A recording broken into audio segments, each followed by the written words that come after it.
understand the basics of exploitation, and then eventually hack a machine. Once that has all been said and done, we're going to go ahead and move into a capstone. So we have individuals or whoever it is that we are paid to target. हाँ नहीं हाँ हो गया sir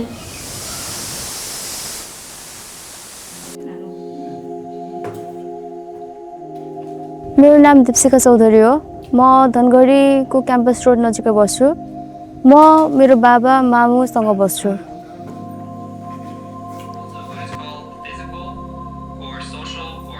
म चाहिँ कक्षा 9-10 हुँदाको कुरा हो जब मैले कम्प्युटर विषय पढ्दा चाहिँ मैले ह्याकिङको बारेमा हेरेँ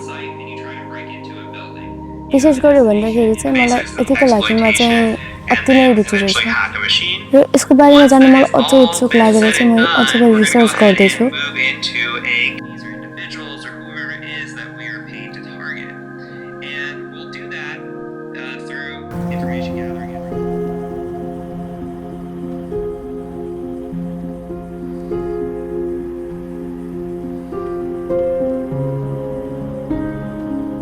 मलाई चाहिँ साइकल चलाउन मनपर्छ किनभने तराईमा चाहिँ यो हाम्रो जीवनको आधार नै हो साइकलमा यताउता घुमफिर गर्न सजिलो हुन्छ हामीलाई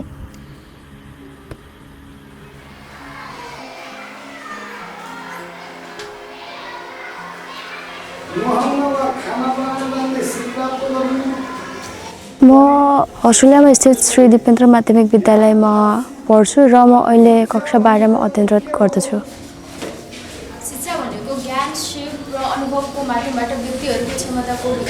हाम्रो 12 कक्षामा चाहिँ कम्प्युटर अहिले छैन त्यसैले हामी चाहिँ सो अध्ययन नै गर्छौँ हाम्रो कम्प्युटर अध्ययन नभए पनि मेरा शिक्षकहरूले चाहिँ मलाई धेरै नै सहायता गर्छन् कम्प्युटर लिएर विभिन्न खालको ज्ञानहरू दिने गर्छन् विद्यार्थीहरूको रुचि अब प्रविधि मैत्री आइटी मैत्री अब यो कम्प्युटर मोबाइल यो के भन्छ यो मल्टिमिडिया आदिको प्रयोग गरेर सिकाइ पनि गर्न पाए हुन्थ्यो भन्ने रुचि अहिलेको विद्यार्थीहरूमा देखिएको छ दिपेन्द्र माध्यमिक विद्यालयको आफैमा एउटा अनुशासित लगनशील र जेहनदार विद्यार्थी हो अब अरू धेरै विद्यार्थी भाइ बहिनीको पनि होला र दीपशिखाको पनि कम्प्युटर प्रतिको लगाव यो आइटी प्रतिको लगाव र त्यहाँबाट सिक्ने कुराको चाहना सामान्य औसत बालबालिका भन्दा बढी रहेको चाहिँ हामीले पाएका छौँ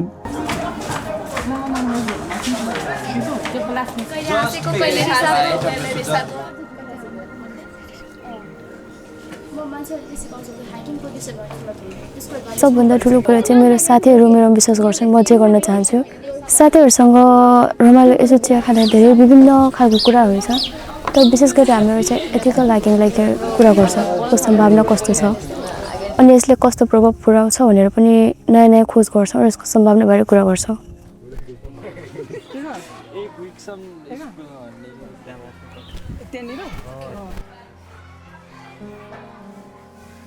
नेपालमा चाहिँ एथिकल ह्याकिङलाई चाहिँ प्रमाणीकरण गरेको छैन र यसलाई प्रमाणीकरण गराउनलाई मलाई लाग्छ कि सरकारले आफ्नो जुन नीति छ कानुन छ त्यसलाई बदलाउनु पर्छ केही एउटा युनिभर्सिटी अर कलेज भए पनि ओपन होस्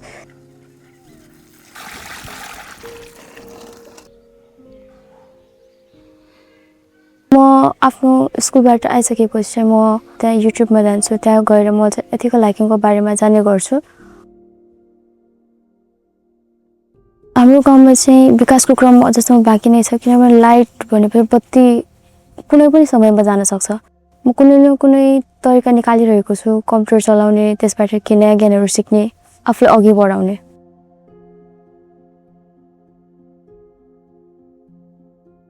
मेरो बुवाले चाहिँ आफ्नो रिटायरमेन्ट पछिको पैसाले चाहिँ मेरो लागि कम्प्युटर किनिदिनु भएको सो त्यसैले चाहिँ यो कम्प्युटर मेरो लागि अति नै महत्त्वपूर्ण र नजिक रहेछ मेरो मुटुको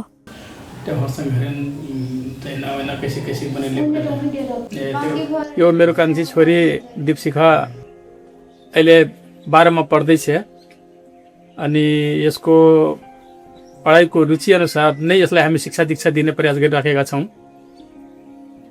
र यसको कम्प्युटरमा रुचि भएको हुनाले कम्प्युटर पनि यसलाई सिकायौँ यो कम्प्युटर सिकाउनुको खास कारण के भनेपछि आजको समयअनुसार यो कम्प्युटर शिक्षा नहुने भएको हुनाले यसलाई पनि कम्प्युटर शिक्षा दिलाउँ भनेर कम्प्युटरतिर लगाइयो। अब हामीबाट हुने जति सहयोग यसलाई हामी गर्छौँ। अब यसको इच्छा चाहना अनुसार कहाँसम्म सकिन्छ हेर्नुहोस् तपाईँले के गर्छ।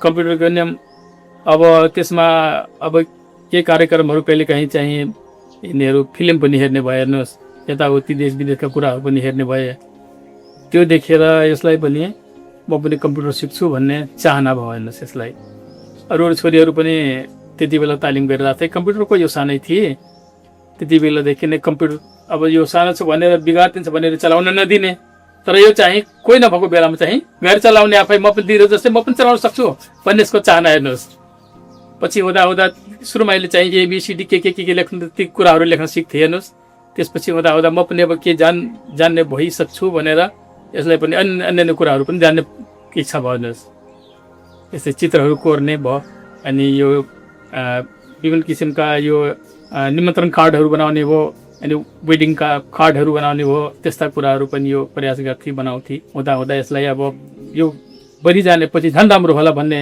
हिसाबले यसको जिज्ञासा झन् बढ्यो भनौँ अब यसको लागि कम्प्युटर चलाउन सिक्नलाई।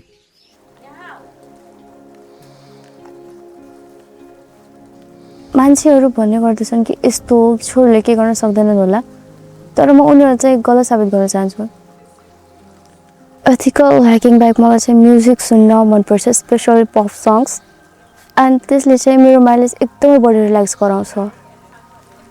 एन्ड यसबाहेक मलाई म्युजिक सुन्न बाहेक मलाई ड्रइङ गर्न and sometimes I like to write music. And यस्तो मात्रै नभएर चाहिँ मलाई मेरो साथीहरूसँग टाइम स्पेन्ड गर्न मनपर्छ। एन्ड मलाई अरू मन पर्दाखेरि चाहिँ मलाई बुक रिडिङ गर्न मनपर्छ। And sometimes I like to watch like dramas, TV shows and everything, especially I'm passionate about K-dramas। र सबभन्दा ठुलो सपोर्ट भनेको मेरो फ्यामिलीबाट हो। मेरो आमा बुवाले चाहिँ मलाई सपोर्ट गर्नुहुन्छ, उहाँलाई म प्रति विश्वास छ।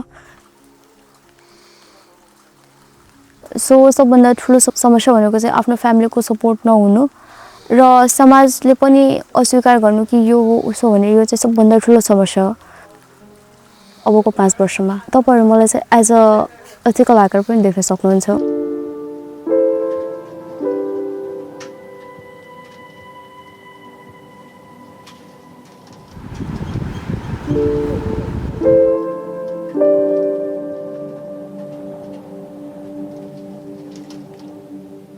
मेरो नाम दिनेश परियार, म अहिले 15 वर्षको भए। मेरो घर जाजरकोट कुसे गाउँपालिका वडा नम्बर 8 मा हो। मैले भर्खरै एसी परीक्षा पनि दिएर सके। अब म +2 पढ्नका लागि काठमाडौँ जाने सोचिरहेको छु।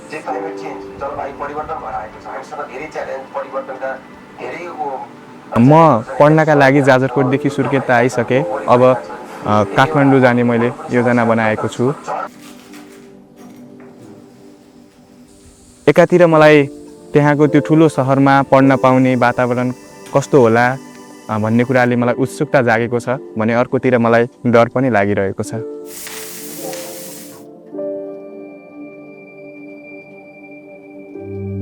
जाजरकोट र सुर्खेतमा निकै ठुलो फरक छ।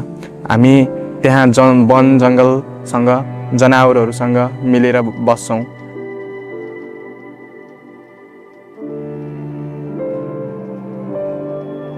हामीलाई यहाँ प्रदूषण छ, जताततै फोहोरहरू छ, मानिसहरू धेरै छन्। मलाई प्रदूषणले लाग्ने रोगहरूदेखि पनि डर लाग्छ। कर्णालीमा मानिसको औषध आयु पहिले नै त कम छ, अझ यो प्रदूषणले झनै खराब बनाउने हो कि भन्ने चिन्ता पनि लागिरहेको छ।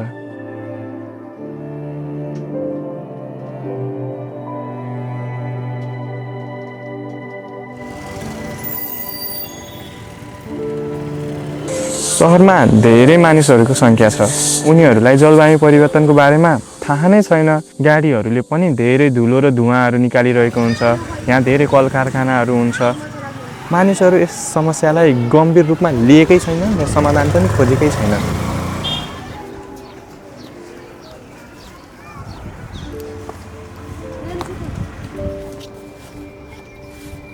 मेरो घरमा कुहिने र नकुहिने फोहोरहरू छुट्टै छुट्टै छुट्याएर राख्छु। कुहिने फोहोरहरूलाई मल बनाएर करेसाबारीमा हाल्छु र प्रयोग भइसकेको पानीलाई पनि म बोट बिरुवाहरूमा हाल्छु र बोट बिरुवाहरू हुर्काउँछु। मलाई विश्वास छ कि परिवर्तनको सुरुवात घरको सानो कामबाट नै हुनेछ।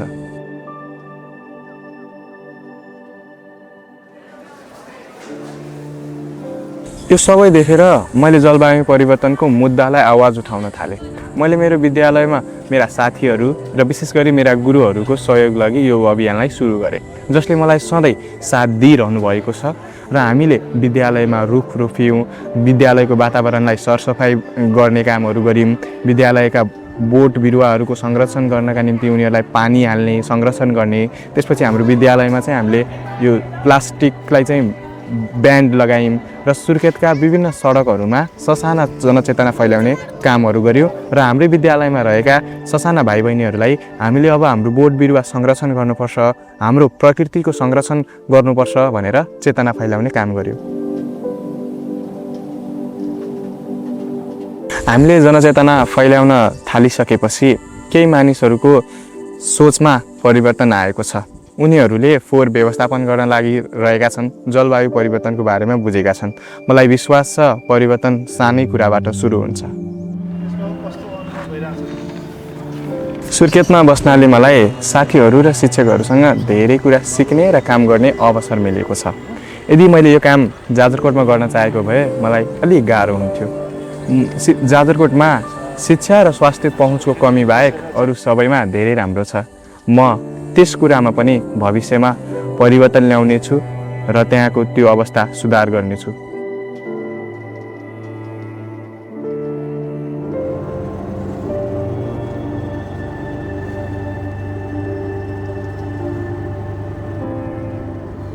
यदि मैले काठमाडौँमा पढ्ने मौका पाएँ भने म जलवायु परिवर्तनको बारे अझ धेरै कुरा जान्नेछु र त्यहाँबाट सिक्नेछु र त्यो ज्ञानलाई म सुर्खेत र जाजरकोटका भलाइका लागि मात्र नभई समग्र हाम्रो देश नेपाल र विश्वकै लागि आफ्नो भूमिकालाई अग्रपन्थीमा लैजानेछु।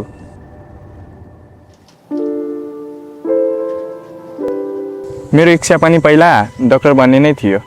जब मैले जलवायु परिवर्तनको बारेमा बुझेँ र त्यसले मानिसको स्वास्थ्यमा पारेको असर, मानिस मात्र नभए यो समग्र प्रकृतिमा रहेका जनावर, जीव, चराचुरुङ्गी सबैलाई जस्तो असर पारेको छ, त्यो कुरामा मैले बुझेँ।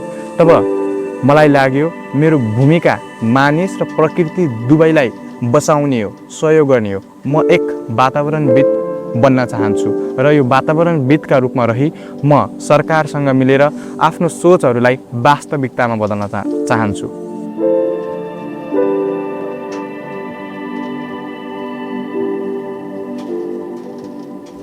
हामीलाई आमा बुवा, घर परिवार, विद्यालय र सरकार सबैको सहयोग चाहिन्छ।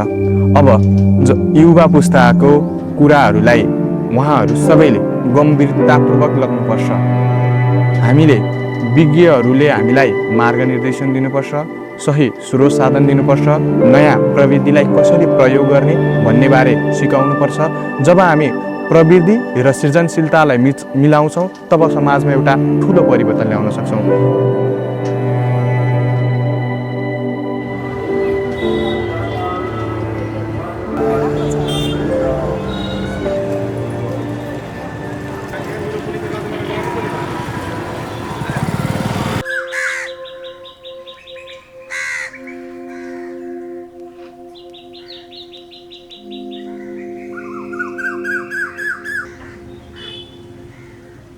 मेरो नाम जिया कुमारी शाह हो। म 20 वर्षकी भए। म आफ्नो परिवारसँग जनकपुरमा बस्छु।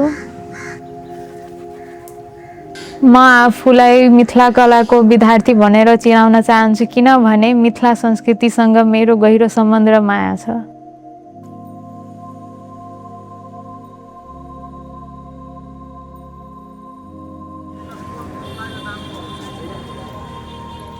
मिथिला चित्रकला भनेको र त्यसमा यस्तो हुन्छ रे कि त्यसमा कुनै पनि बाउन्ड्री छैन र कि यसो बनाउनु पर्ने र हामीले मन पर्ने कलर भर्न सकिन्छ र हामीले के भन्छ त्यसमा कुनै पनि सीमा छैन कि यो चिज यस्तो आकारको हुनुपर्ने भनेर। मान्छेले आफूले मनभित्र बनाएको मनबाट आएको चित्र हामीले आफ्नो क्यानभासमा पेपरमा उतार्ने गर्छौँ, हामीले के भन्छ वालको भित्ताहरूमा कोर्ने गर्छौँ र हामीले के चिज हाम्रो मनभित्र चलिआइरहेको कुरोहरूलाई हामीले एउटा के क्यानभासमा हामीले उतार्ने गरिन्छ।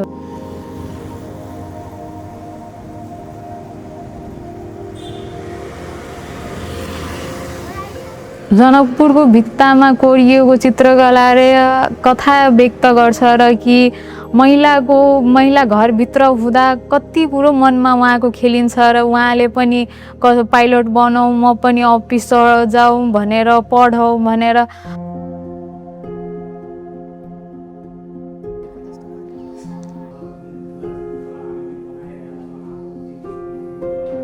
मैले यो ड्रइङ पेन्टिङहरू बच्चैदेखि गर्दै आएको, तर अब बिस्तारै जसरी हुर्किँदै म गएँ, बढ्दै गएँ, मलाई अझै त्यसमा जान्ने रहर लाग्यो र तर यहाँ शिक्षा पाउने अवस्था थिएन र काम गर्ने ठाउँ थिएन।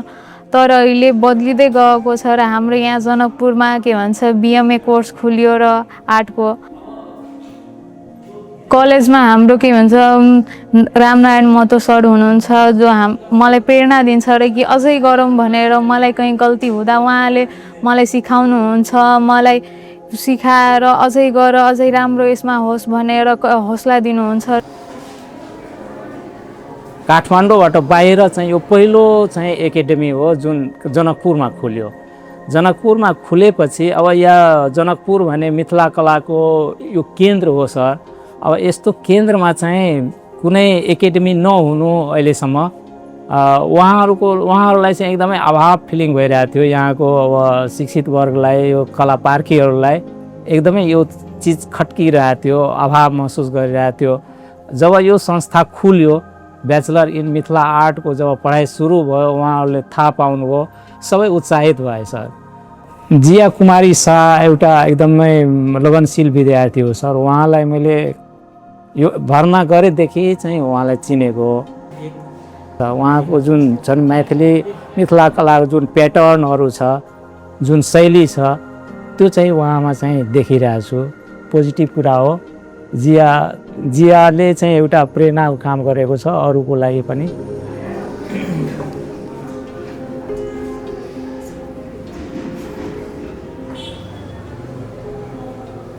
पहिला त यसमा हाम्रो यहाँ समाजमा भन्ने भनेको र यो पेन्टिङमा त्यो स्कोप नै छैन, न यहाँ के भन्छ पढाइ हुन्थ्यो र यतातिर यो कुरोको अब घरसम्म भयो, कुनै पूजा व्रत बन्धनमा आफ्नो भित्तामा कोरियो, एउटा संस्कृति पर्व जस्तो मनाए भइगयो, त्यहाँसम्म सीमित थियो र तर अहिले आएर यो कुरो मान्छेले पढिरहेछ, यसमा बुझिरहेछ, खोज गरिरहेछ, यहाँबाट अरू ठाउँमा गएर पढ्ने सिक्ने। आजकल त मान्छेले इन्टरनेटमा पनि हेर्न सकिन्छ, सिक्न सकिन्छ र खोज्न सकिन्छ र आफूले चाहेको कुरोहरू। र अनि त्यही भएर के भन्छ मिथिला चित्रकला एउटा अब घरसम्म सीमित नभएर यो मान्छेले व्यावसायिक रूपमा मान्छेले यसलाई देश विदेशसम्म चिनाइरहेको छ।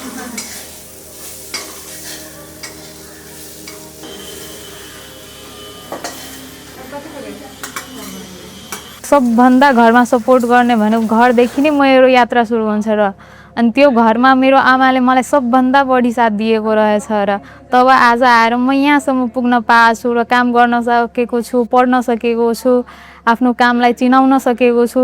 त्यो आफ्नो कामले म पनि चिनिरहेको छु आज र त्यही भएर मेरो आमाले पनि मलाई यो यात्रामा एकदमै साथी भनेर मलाई साथ दिनुभएको रहेछ र मलाई बुझ्नुभएछ।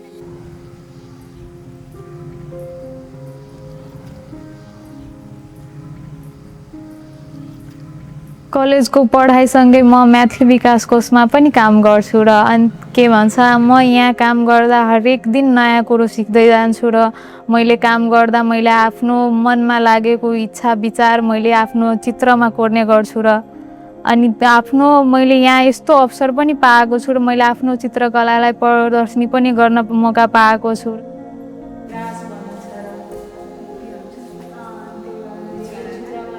मेरो जीवनको सबभन्दा महत्त्वपूर्ण पल भनेको र मैले बनाएको पेन्टिङ बेचेको पल हो र जतिखेर मैले आफूले आफ्नो विचार धारणा मैले एउटा क्यानभासमा कोरेको थिएँ, त्यो क्यानभास कोरेको मैले के भन्छ अरू मान्छेले मन पराएर किनेको हो र अनि त्यो पल मलाई एकदमै खुसी भएको थिएँ र कि मैले आफ्नो विचारधारणा राखेको क्यानभास मैले आफ्नो इच्छा जागर गरेर मैले बनाएको मेहनत त्यत्रो मैले सफल पार्न सके कसै अरूले पनि मेरो कला मन पराएको रहेछ भनेर।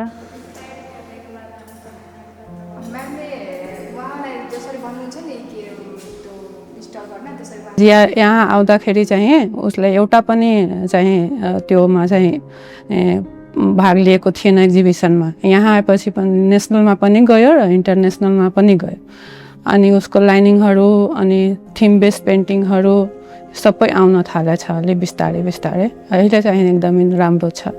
जियाको चाहिँ एउटा छ क्या महिलाले कसरी चाहिँ पङ्ख फैलाएर अनि उड्न चाहिँ चाहन्छ तर एकदम फ्रिडम हुन्छ उसको होइन। म यो गर्छु भनेर अनि उसले एउटा चाहिँ महिलाको चित्र बनाएर अनि साइडमा दुईटा चाहिँ परी जस्तो प्वाँख लगाएर अनि पुरै फ्रिडमको बारेमा देखाएछ। त्यो मलाई एकदमै मन पर्यो। जियाको मैले चाहिँ दुईचोटि अवसर दिएँ। एउटा वाल पेन्टिङ थियो कुनै होटलमा बनाउन अनि होटलमा चाहिँ उसले दुईटा वाल बनायो अनि दुईटा वालको चाहिँ कति 30-40 हजार रुपियाँ पायो अनि एकदमै खुसी थियो। त्यसपछि अर्कोचोटि फेरि चाहिँ उसले चाहिँ यहीँ चाहिँ हाम्रै भवनमा चाहिँ बनायो अनि फेरि चाहिँ उसले पैसा त्यो पायो अनि एकदमै खुसी थियो। मलाई पनि खुसी लाग्यो कि दुईचोटि मैले उसलाई अवसर दिएँ अनि दुईचोटि पनि उसले पैसा कमाउन लागेछ भनेर। क्राफ्टहरू हुन्छ होइन त्यो साडी दुपट्टा अनि त्यसपछि ब्याग पर्सहरू अनि त्यो पेन्सिल बक्सहरू हुन्छ अनि त्यो सबैमा चाहिँ आर्ट चाहिँ बनाउँदै हुनुहुन्छ जियाले। म चित्रकलामा वाल पेन्टिङ गर्छु, क्यानभासमा पेन्टिङ गर्छु, माटोको बर्तनहरूमा पनि पेन्टिङ गर्छु र अनि फेब्रिक पेन्ट पनि गर्छु र साडी कुर्ता दुपट्टा सल इत्यादि सबै कुरोमा पेन्ट गरेँ। हामीले सक्दो चाहेको हरेक कुरोमा पेन्ट गरेर दिन सक्छौँ। मेटलको चिजहरूमा पनि हामीले पेन्ट गरेर दिइरहेको छौँ। मैले पेन्ट गरेको सामानमध्ये सबभन्दा बढी मेरो बिक्ने भनेको फेब्रिक पेन्ट हो र फेब्रिकमा गरेको मैले जस्तो साडी कुर्ता सुरुवाल सल दुपट्टा योहरू बढी एकदमै बिक्ने हो र अनि क्यानभास पेन्टिङ रहेको छ।